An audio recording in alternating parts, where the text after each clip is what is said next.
Hey, what's up everybody? This is Jeremiah with Drive to Repair here. I've got a nice front load style dryer here. I'm going to show you how I diagnose and fix this in about 20 minutes. That's kind of my average. I don't rush, but I've just been doing this a long time. And like I was telling you in some other videos, the better you get at things, it's instant pay raises. So get good at what you do.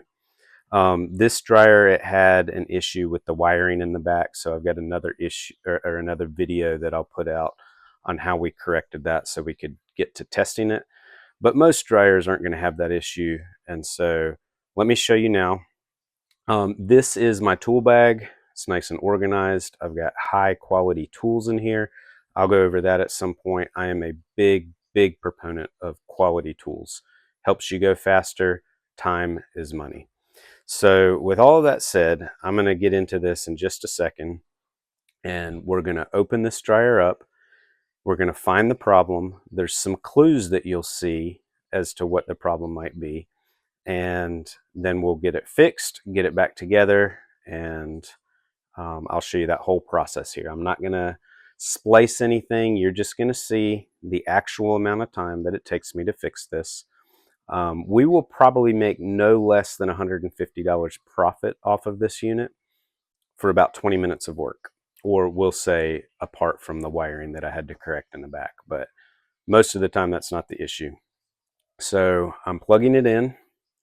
We tested it. It didn't heat. That was the first step. Now I know that it doesn't heat. That's our problem. So I'm going to take this thing apart. Once you've done this, like I was saying, you just know where all the little connections are at, you know where the screws are at. If you have a good tool like this DeWalt screwdriver that I have here, you're looking at $80 to $100 depending on the sales they have going. But I love this screwdriver. This thing is fast, it's strong enough, it holds a good charge. I can get a good week out of it before I have to recharge it. It gets in tight spots. It's easy to put in my tool bag. Love this thing. So I'm taking this apart because we have to get to the inside to test the heating circuit components. So this top panel is going to slide off, and then that gives us access to some screws on top of the control board. Now these control boards, and you're going to see here, they can be a little bit sticky sometimes. There's a hidden screw on the back side of it that you have to get. So after we get all these screws out, and there's one more that I forgot about for a second, so I'll have to go back here and take that out. I'll show you, there's a tool that you can get that's designed to take kind of the inside parts of cars apart, so that the paneling and stuff, so that you can get to switches and the switches for windows or for door locks and that sort of stuff. This control board, for whatever reason, was being particularly sticky. You don't want to force it. You want to make sure you're aware of where all the clips are at, and you just methodically go. So that's the tool. It's real cheap. It's probably $6 off of Amazon, but it's plastic. So it helps you not stress other plastic to the point of breaking. It just gives you a little bit more finesse than, say, like a screwdriver. A screwdriver, it's much easier to crack some plastic. So I'm getting in here, I'm finding all the little clips that are securing it, and I'm working with each one. And then once you get all the main ones unattached there where they're not in position and grabbing it, then you can kind of force it a little bit. So you'll see here, we have to work with it for a minute to get it off. But just stay patient. You can do it. There we go, pops right off. So now we'll put this control board on this style. You don't even have to detach the connections. You'll see I just kind of lay it on top.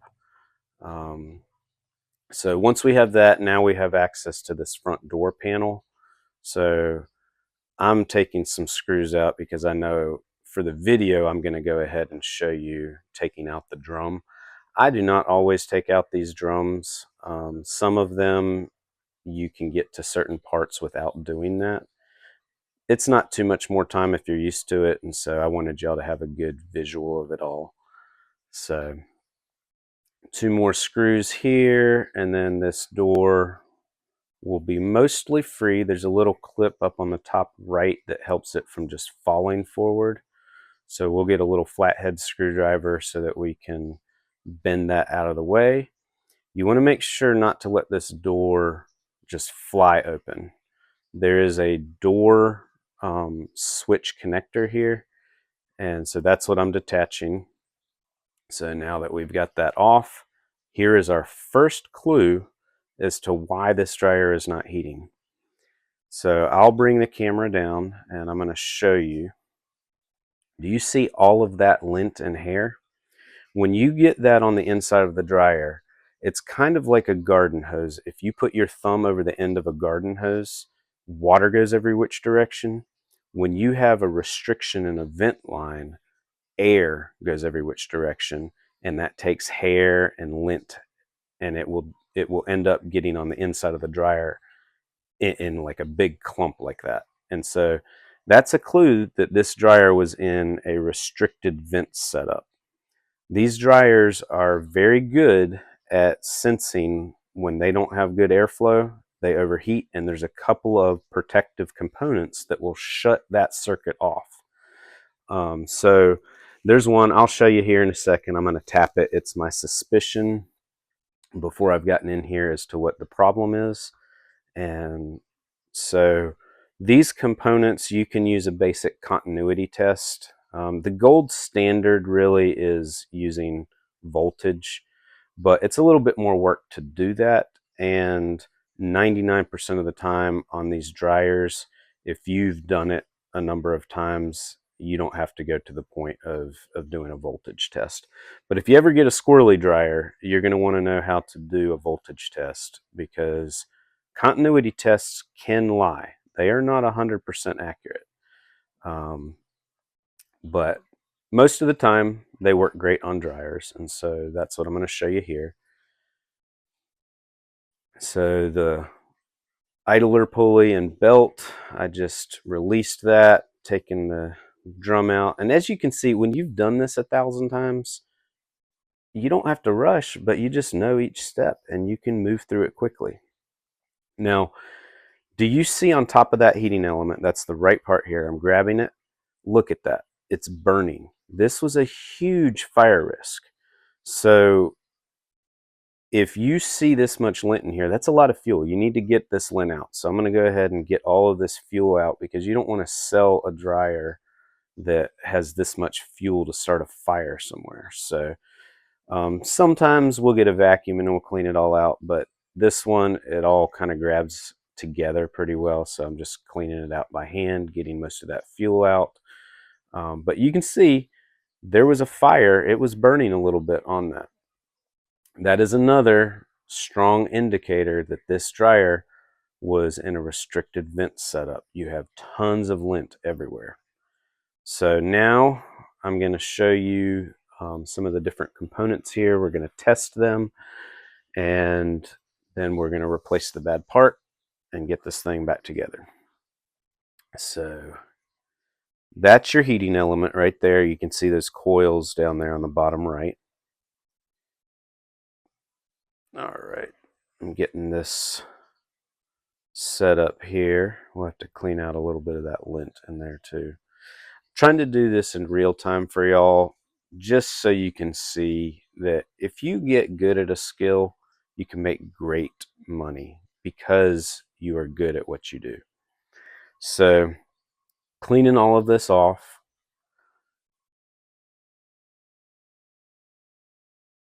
So a good meter is going to be able to put out enough power. I love this one. This is designed for HVAC, but I have found that this is the best one for what I do. I can test anything below 40 ohms is going to beep. And so 2 of these will beep and 1 won't, but you can still see it's like 42 ohms or something like that. you can still see there's continuity on all of those terminals. So I'm testing the different thermostats here, and the one that I tapped earlier, that was my suspicion, and that is the one that went bad. I call them a high limit thermostat. That's what some of the manufacturers call them. They're called different things in different units, but they all work the same. If they get too hot, they will disconnect the circuit so that you cannot get heat to that element. And so that was the bad part, the one that I'm taking off right here.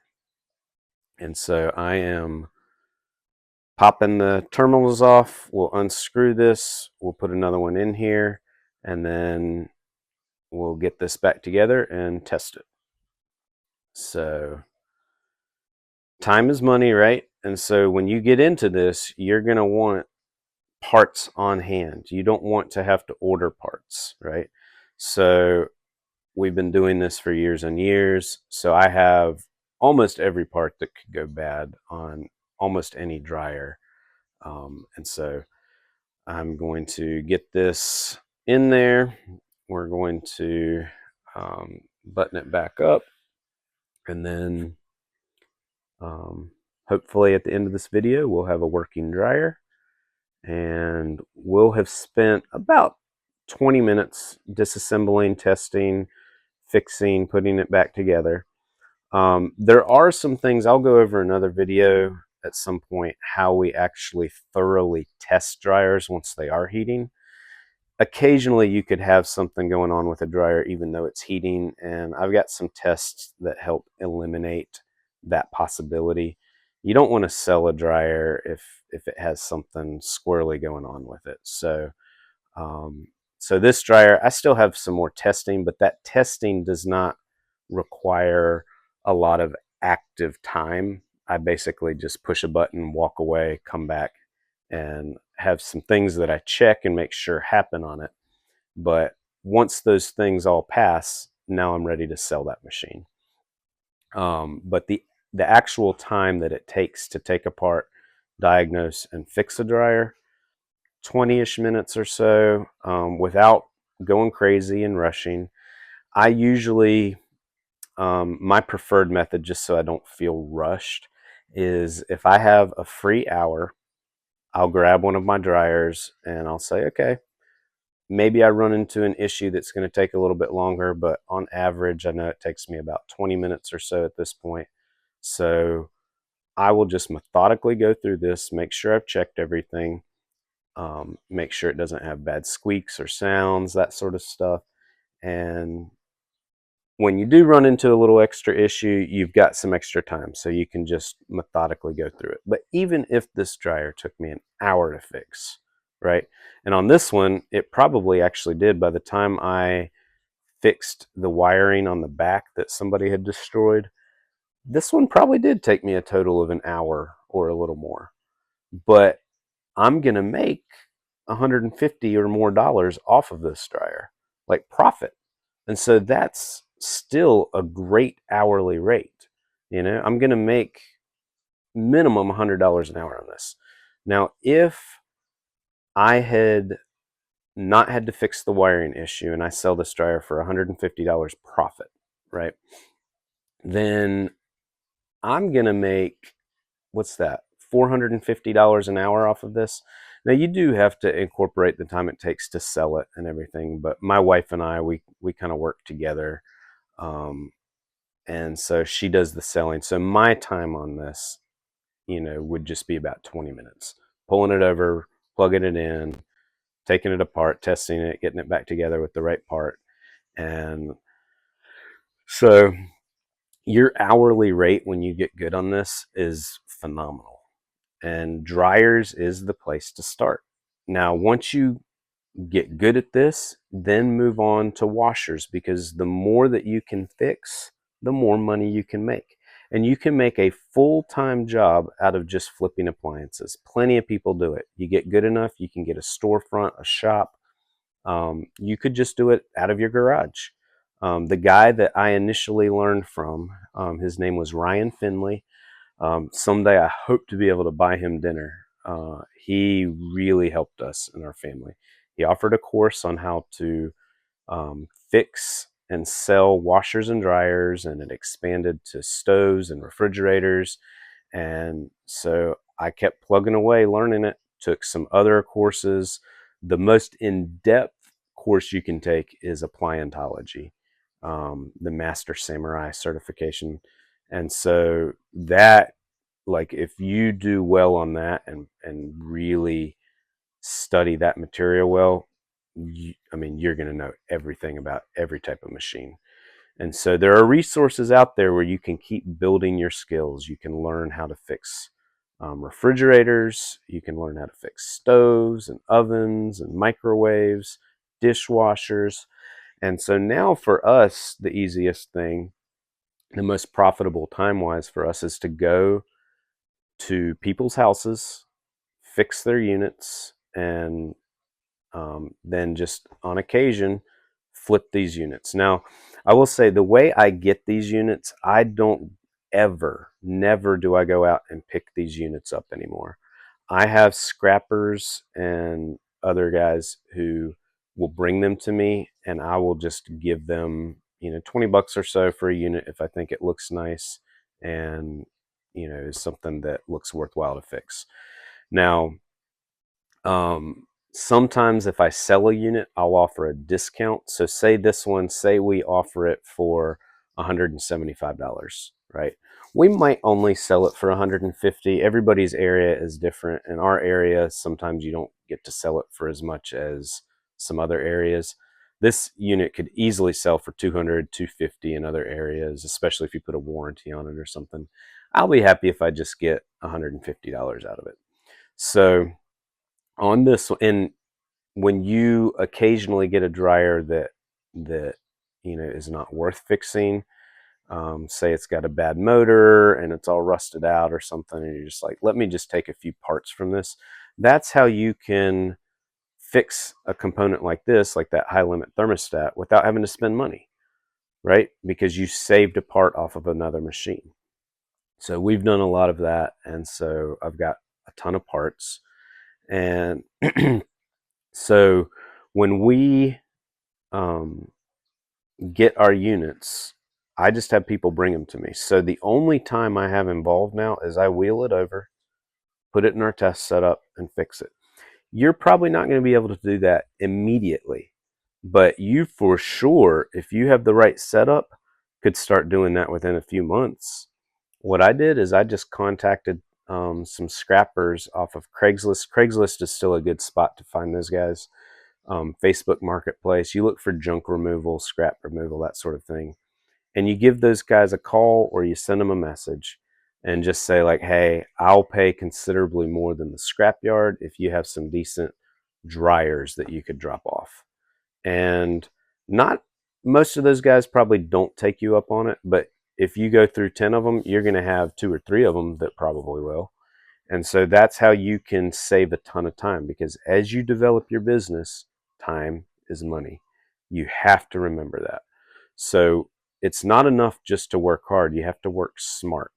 And this is a business that you can design so that the more experience you get, the better hourly rate, if you want to translate it to that you will get. And so plenty of ways. I'll do some other videos on how we acquire machines and that sort of stuff. I'll throw out another idea. You can actually go to a scrapyard, and so you're not going to make as good of an hourly rate overall, but we can buy units like this for around $40 or so at some scrapyards. So if you have a couple $100 that you can invest, you can go buy some scrapyards. They have some units set out at a lot of them, and you go and you buy them. And so if you get 4 or 5 of them at a time, then that overall saves you a ton of time, as opposed to if you're going out to pick up every single dryer. Now, when you're first getting started, when I first got started, I was looking for free dryers that people were just getting rid of, and I would drive and I would go pick them up. And that whole process, maybe you end up spending 3 hours by the time you pick it up, you fix it and everything. But then you can also offer delivery. If you offer delivery and installation, you're going to make more. We never offer delivery and installation now. I just sell units for people to come pick up. Time, to money, that's better for us right now. But everybody's in a different spot, and I would recommend doing some installations. So you can see here, I haven't put the cover on. I just turned it back on. I've got it all set back up, and I'm just going to see if it's heating. So we'll open it up here, and there we go. It's heating. So now I've got a working unit. I'm going to do a few more tests on it. We'll probably wash some clothes, in our house, and then I'll bring them out and throw them in and just make sure it goes through a cycle fine. But it's pretty apparent that the reason this dryer stopped working was restricted airflow. So we should be good to go. I'll get this button back up here, and then we will just run a few tests that will not require my time actively, and that's total time. So you can see it was about 20 minutes or so of active time.